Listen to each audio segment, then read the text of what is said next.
Well, hi there. It's time for character creation with Hugo. I'm Hugo, and let's create some characters.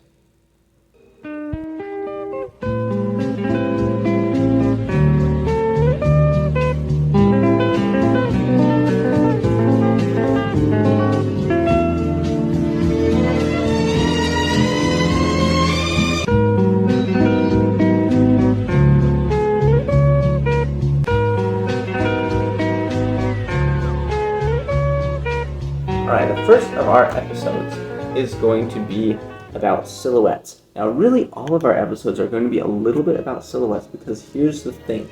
When you are drawing characters, especially cartoons, when you are creating characters for a story, the easiest way and sometimes the most entertaining way to create a character, or at least to start creating a character, is to start with a silhouette. I'm not just talking about visually, I'm also talking about characteristically. What I mean by characteristically is that the characteristics, like the personality type of a character, what they like, what they dislike, it can be boiled down into a silhouette, just kind of the outline of what defines the person. Now the characters can be more deep than that, and you may want to have very deep characters, and that's important and that's good, but it's not always necessary, and it's especially not necessary when you're just starting out.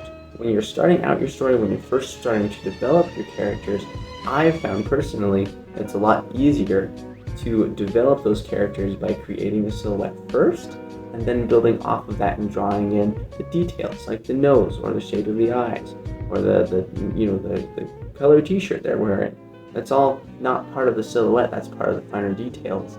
So with the physical design and the characteristic design, like talking about the personality of the character, we want to make a basic shape of the person first before you really get to know them, so that someone can, as a viewer, they can kind of understand the person before they have to invest a lot of time in watching the show. People like to want to understand someone before they've spent too much time with them. It makes them feel a little bit safe, it makes them know what to expect, and they know, well, I'm a very rules-oriented person, so I like to know how things are going to go before they start. I like to have a plan. I like to feel like I feel comfortable when I know what I'm supposed to be prepared for. When you're starting a show, you want to establish that it's going to be a comedy, or you want to establish that it's going to be a tragedy, or you want to establish that it's going to be a romance. You establish whatever theme it is in your first episode. You give people, basically, your pilot episode is an example of what the rest of the episode can be expected to be like. Same thing with your characters. You want somebody to see the character right away, get to know them in a single interaction, and to know what to expect from that character most of the time in the future. Now, of course, the character can grow, the character can change. If you don't have a baseline, you don't know why they're growing or what they're changing from. So firstly, today we're going to talk about physical silhouettes of a character. In the future episodes, we will get into characteristic silhouettes, but right now we're going to talk about physical silhouettes, and we're going to go from there. So here are some of my characters for my show, and as you can see, I have just drawn the outline and filled it in with color. Added in a couple of details because that's kind of part of the silhouette for me. You know, Marcus Swindell always has sunglasses. That's his silhouette. That's what makes him recognizable. When you're wanting to make a silhouette of a character, the goal is to make the character recognizable. So again, viewers find comfort in seeing something and being able to know who that person is just by glancing at them. So especially when you're making cartoons, but when you're making any character, you want to make all of your characters different. You want to have a variety of characters, so you need to have variety in the way that you create your characters. So like in this one, I've got several tall characters, got several short characters. I tried to make all the tall characters look very different, and all of the short characters look very different. So you've got people with curly hair, people with spiky hair, people with very well kept hair, people with straight hair. Very, the hair is, a very good part of the silhouette for a person. But also you have people with broader shoulders, you have people with smaller shoulders. Who's not pictured in this is Rocky and Stone. They are two very large, hulking, massive people. They stand pretty tall, they're very stout, they have wide shoulders. The reason I didn't put it in this picture is because they're very easy to stand out as a silhouette, so I didn't really need to practice much with them. I already know that they're very recognizable. To make them recognizable from each other, though, I kind of need to give them different characteristics. So Rocky and Stone, if I have a picture of them, let me just search around in the pile of stuff that I have all around my house, and boop! Okay, I'm back. So here's my character sheet. It has almost all of my characters on it, and down here you will find Rocky over here and Stone over here. Alright? And basically the difference between them, you've got Stone, which is really, kind of a more of a grumpy character, more of an angry character. He gets a lot of his energy to do things from rage. You've got Rocky, who's kind of more of a kind character, more of a gentle giant, a little bit more laid back. So I decided to demonstrate that using the colors that I used and just the type of face that I used. This guy over here, he's got a pronounced eyebrow because his eyebrows are always furrowed. This guy's got a mustache, and it's kind of kind of shapes his smile a little bit. You can always see his smile a little bit better because his mustache kind of accentuates that. There's things that you can do with cartoons that you can't really do with other characters, but I tried to make them semi-realistic so that you could, it could be, it's not too cartoony, too exaggerated, so that it's impossible for to recognize them as real people. You could make real characters like this. You could find actors that could fill both of these roles that would establish completely different personalities based on how they look, or at least influenced on how they look. So there's that when you have two characters that have an outline. Like all of these have different outlines, but if you have two characters like Rocky and Stone, who just standing in the dark, you would see their their shape and their shadow. It would look like the same character. When you turn on the light, they have a little bit more shape to them, and they are more, they're different. The two characters are twins. They're supposed to be sort of the same, but really they have different personalities. So they may look similar, but they have completely different personalities, and that showcases itself in their secondary silhouette, meaning how they, the finer details, the way that their face looks. You can't see that in the dark. The way that their voice sounds, you can't see that by just looking at a picture of them. But you can kind of tell when you have a little bit more detail that they are different people.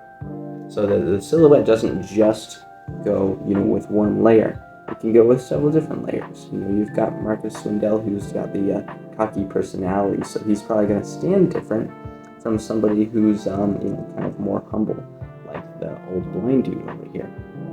So there's and actually I probably should have had him stand up a little bit straighter because he's a little bit more full of himself, and I got that kind of he's leaning back, and we've got kind of that cocky personality. So basically, you want to have variety in your characters. You want to have people who are tall, short, stockily built, thin.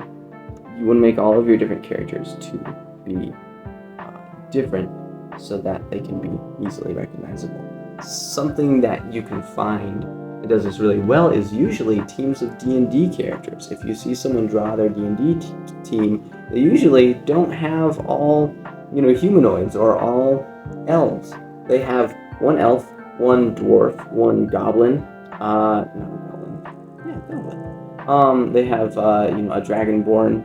They're all different shapes and different sizes, and those different races, as far as D&D characters go, really kind of helps to accentuate those differences, because an elf is going to be several feet taller than a goblin.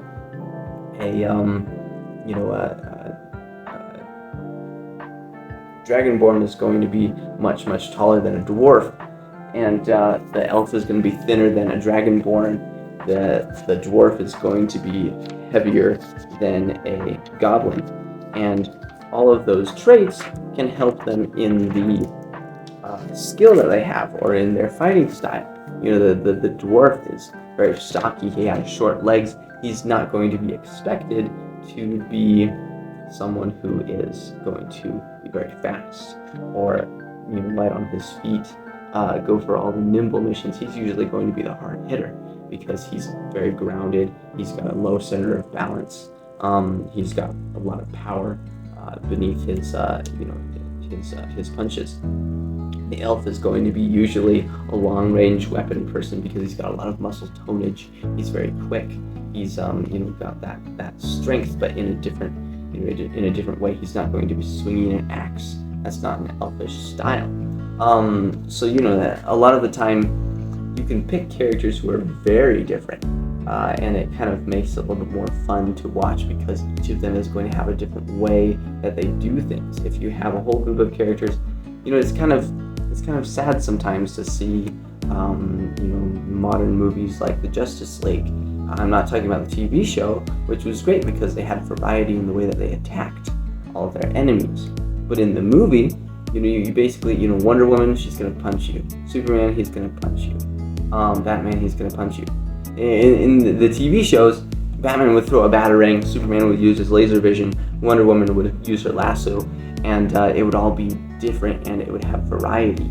And I think that is really important for making characters. You want to have variety in pretty much everything so that it's interesting to see how the different characters react to things, how the characters fight, how the characters argue, how the characters, do they do well with children?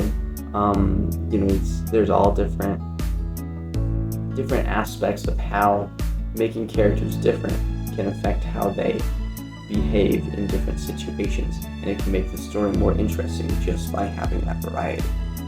So a way that I put variety into my characters is having a tall gunslinger character and a little baby, and they're both part of the same team. They both can they have similar aspects, like they both have sharp teeth, they both have claws, but they are very different in the way that they look and in the way that they would act. The gunslinging character is going to be much more controlled, and a little baby is just going to chew on whatever he wants to. So there's ways that the physical design of the character and their silhouette, how tall they are, how stout they are, it can affect how you would expect the character to act, and it can affect their personality.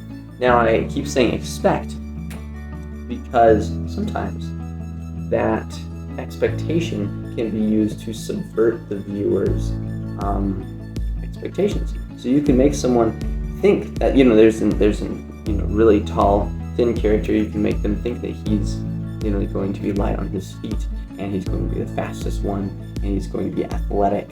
And you could make that the most clumsy character. You could flip it on his head and make that be you could make it be surprising or funny in the way that you use their tallness and the idea that they're going to be the most athletic and the best at running. You flip it on his head and subvert people's expectations. Make people expect one thing just to surprise them. Yeah, pretty much that is it for this episode. I would greatly appreciate your questions or your comments in the comments area down below. If you put in comments, I would love to bring them up in the next episode. Check out my Instagram channel. It's experimentb61official. And I'll see you next time. All right, have a great day, everyone.